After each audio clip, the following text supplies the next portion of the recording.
I'm here today to talk about Steve Jobs and the importance of his life and Apple and all that he did to become such a influential man in the computer industry and everything. So just some background information. He was born February 24th, 1955. Actually put it for adoption as a young, newborn baby. He was later adopted by a family of Paul and Clara Jobs of Mountain View, California. And they actually named him too, so he was given the name Steve and then Jobs. I don't think Steve Jobs was big on school. He enrolled in Reed College in Portland, but soon dropped out. I just don't think he knew what he wanted to do. And then 1974 took a position as a video game designer, but soon left that. Like I said, I don't think didn't know what he was wanting to do. He was young. So by 1976, when he was 21, him and a partner, Wozniak, started the Apple computers.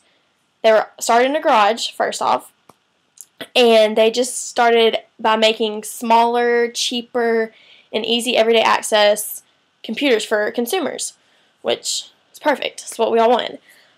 They first marketed those computers, and they made about 774,000, and then with a second wave, it increased 700% to 139 million.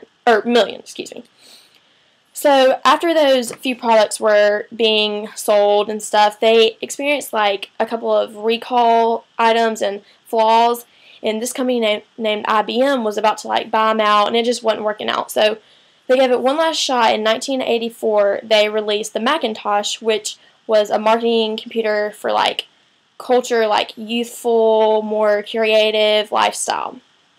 So that went okay for a year, and then by 1985, Jobs was just I'm retiring from Apple. He just didn't want to do it anymore, and he began a new hardware company known as Next. He later in life purchased some Pixar Animation Studios, which is your movies like The Incredibles, I think, Toy Story, Finding Nemo, things along that line.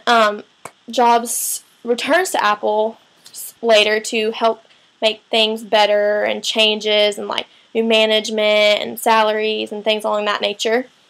He was credited with revamping, I guess you could say, Apple in the 1990s. So, and then, like I said, he had new management teams, alter stock, self-imposed salary that helped put Apple back on track. He, like I said, finally caught the attention of consumers again. People were buying.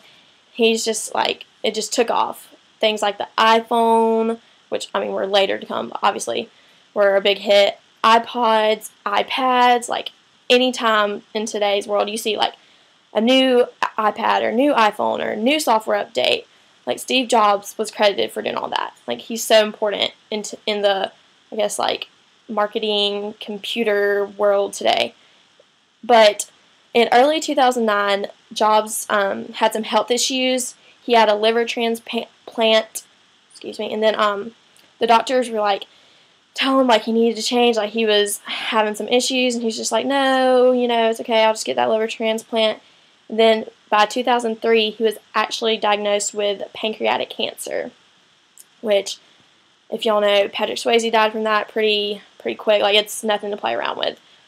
So October 5th, 2011, Apple announced that Jobs had died from his pancreatic cancer at the age of 56, which the loss was pretty tough for Apple. He'd been the CEO and big thing over Apple for a long time, and even Pixar, he had some stock in that, like I said. So it was just a big loss for Apple. And he's like I said, very successful with Apple. He tried to go a different way from it, then came back to it, redid everything, made it better, and today it's just booming. If you don't have the iPhone, you're just not cool. That's how we think, And all these little kids want iPhones and iPads, and you see them with them because it's so popular. So Jobs was very important in the success of Apple, and he's due most credit to it. Thank you.